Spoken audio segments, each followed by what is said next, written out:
Good morning, it's MJ, the creator of the Crow Tarot. Thank you so much for joining me this beautiful, albeit brisk, Wednesday morning. It is July 3rd, and this is the general reading for the collective. So let's get started. I've already shuffled the deck quite a bit this morning, but I'll give it a couple more passes because I feel like my energy's a little on high. So it could be cabin fever. We've been in for the last couple of days because I'm just gonna keep shuffling you because it's been so chilly and rainy here. I don't know what happened. Sunny and hot one day and really cold, like cold. 50s, 60s, like low 60s. With rain, so you don't even have the benefit of the sun. Okay, and you guys know how I love the sun. Makes me sad when it's not here, which is funny because, I mean, ironically, I moved to Seattle. Anyway, okay, let's get started. The first card is the foundation card, and that is this energy. If you think about your current situation, this moment in time where you're standing right now, if there's some friction, or perhaps you're doing wonderful and things are going great. If you trace back the energy, it will take you here to a time of feeling victorious, a time of, working with others too. This isn't just about benefiting yourself. This is about doing something that is for the greater good. This is for perhaps, your colleagues or your family, doing something that, although you stand out because you were the one who, played a major role in this, it was not just for you. So others were impacted by your victory in a positive way. The next card we have is what's going on right now. What's this energy we have around us? And here we have the Four of Pentacles. So I'm going to withhold judgment and see what the crows bring back. When you think about these crows traveling through the veil, they're flying around, they're looking for bright, shiny objects, little treasures that they can bring back to you that will perhaps ease any friction that we have right now between the Six of Wands and the Four of Pentacles. So okay, we have the Knight of Cups. Interesting. Okay, let's get started, shall we? So this Six of Wands, as I mentioned before, this is a time when you think about when you were, victorious, you achieved something. It was not the end-all, be-all. It wasn't, this was not your final stop in your progress. This was just a moment where you got to bask in the sun, feel that energy of being victorious and letting others, praise you. This is a time when you were, you accepted their admiration because it was well earned. It wasn't a selfish act. This is something that really brought you into the spotlight, and it perhaps showed other people what you can do, what you're capable of. And so here you are in this bright, bright light of the sun, and it probably felt really good, right? It probably felt just like, it just re-energized you and helped you move forward. It helped you feel confident that you could get another victory. It's so much easier to get a win once you've had a win, right? It's like, just like if, I'm going to do a horrible sports metaphor, but, like once you make a goal, it's so much easier to get a second goal. It's just that getting that first one done, you get that confidence up, right? So this would have been a time where you felt really confident. You had the support of others around you. Life was going pretty damn well right there. So that's the foundation. Because we're looking at this Four of Pentacles here in the present position, this may indicate that you felt really good at this time, but you perhaps felt a little too attached to this feeling of victory. You were too attached to the material possessions, or not necessarily possessions, but how this related to you in the material world. If it was the money that you may have obtained as a result of this victory, if it was a promotion, if it was a bonus, if it was something where it fed into not just your mind here, but also what you held in this real world. So you may have obtained little treasures as a result of this. And because of that attachment that you have to this event, you're really having a hard time letting go. And so the vibe I'm getting, just what I get here with this, is that with the Four of Pentacles, it seems like it's no longer about what you create or what you offer to others. It's now about what do you hold close to you. It's about how do you maintain the status quo, or how do you keep your treasures, right? I mean, if you got a promotion and you're making a good deal of money as a result of this,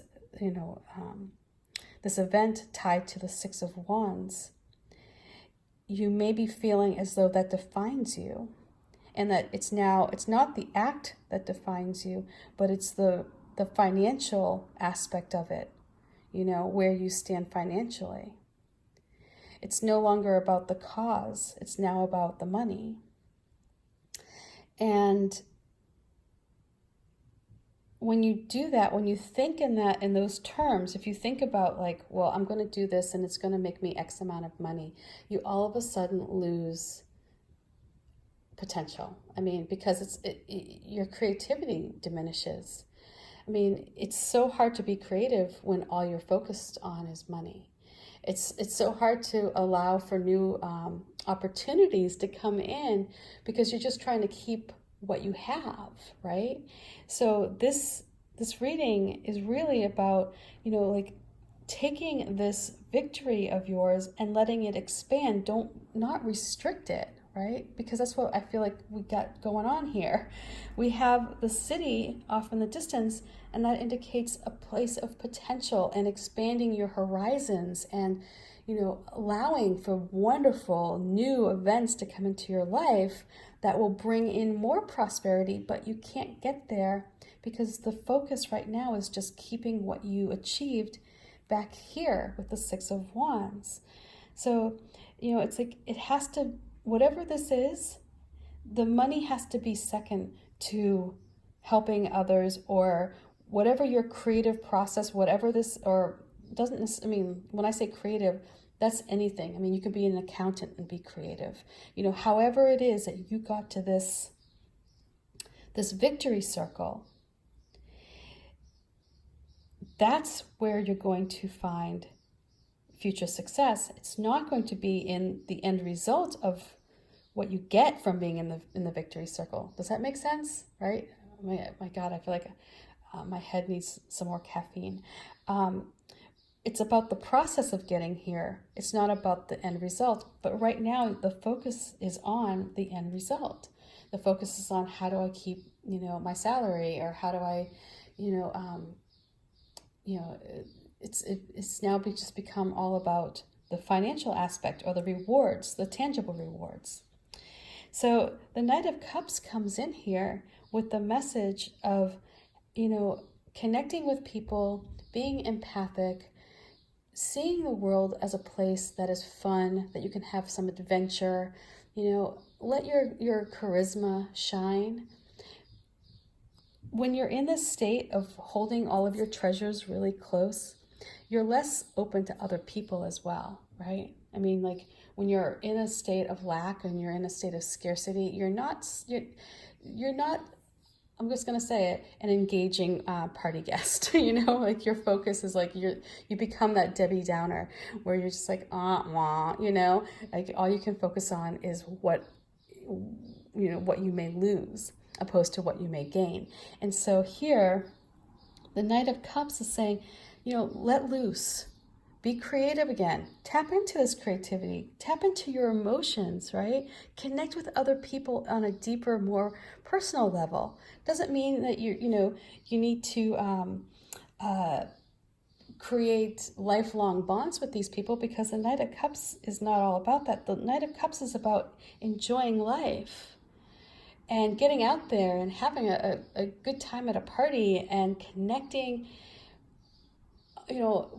with others so that you feel good and you extend that good feeling to them as well, right? This is a give and take here with this Knight of Cups.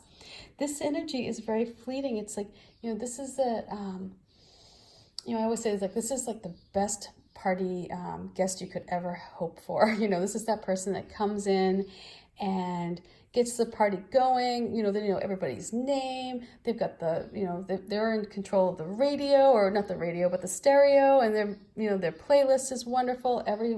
Everyone is having a great time as a result of this energy. This energy is not someone who is concerned about the fact that they just, spent $20 on an Uber, and now, they may be strapped for cash. That's not their concern. Their concern is about the moment. And so this is the energy that you need to focus on. This letting loose a little bit doesn't mean that you have to give up everything, but it does mean just kind of like let loose just a little, shift your focus to the how you got somewhere, the why you did it, and not what the end result is. What is your why? Why do you do what you do? That's really what it's about, right? Why? Do you have the job that you have because it's just for the money? Or is it because you really enjoy it? Is it because you help others? Or is it because you see that it fills your bank account? It's like, what's the purpose there? Why do you wake up in the morning and go, I get to do this? Or do you even wake up in the morning and say, I get to do this? Do you wake up in the morning and go, oh, all right, another day at the job, and what the only benefit is that, it's keeping a roof over our head, and it's barely doing that, like that kind of attitude. I think, especially for creative people, I know personally, once you shift your focus away from the art or whatever your creative process is, and you move it towards your bank account, it really does stifle creativity. It's like, it's hard to create when you're stressed out about resources. So, and it's like going into summer, I understand that, but you can't hang on too tightly, and it has to be about what brings you joy and about how you help others. It has to be about your contribution, and the money will flow. I guarantee you. It's like when you do what you love and you feel a divine connection, and you feel this energy of the Knight of Cups, and you connect with others on a deeper level, and you're intuitive, it's like you can let go of that grip, because hanging on so tight is not going to help you. If anything, it's just going to hold you back, and you have so much potential out there. So I hope this reading makes sense. I think it was like Neil Gaiman. I watched one of his talks not too long ago, and he said it was like, when you're a writer or if you're an artist, you have to do it because you love it. It's like, it has to be like, if you didn't do it, you would die. It's like, for me, creating art is like breathing. It's natural. It just comes naturally. But if I don't do it for too long, I feel suffocated, and I literally become a not very happy person to be around. And it's like, or not a fun person to be around, and I'm not happy. And so that's why I try to always keep balance with whatever I'm doing. I always try to make sure that I create every day, something. I use that part of my brain. So if your focus right now is just on making money, you're really limiting your creative process.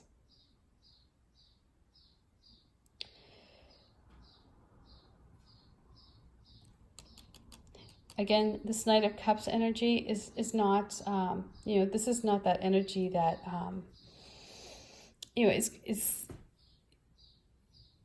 it's not like a permanent, this is somebody who, like this energy will come in spurts. It will help you when you need that extra little oomph. So take it when you can. The message here is to get in touch with your feelings so that you can get in touch with other people, so that you can tap into their emotions, and you can connect with people on a deeper way, on a deeper level.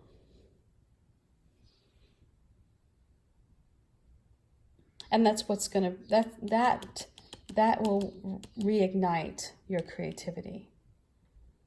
But the focus needs to come off of this.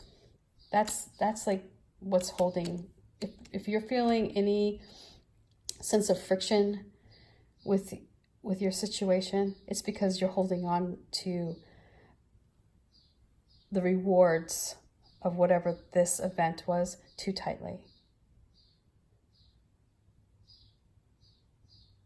It's not about the reward. It's about what you add to the collective here, what you gave back. So anyway, oh my God, I so hope this reading makes sense. I need to go get coffee.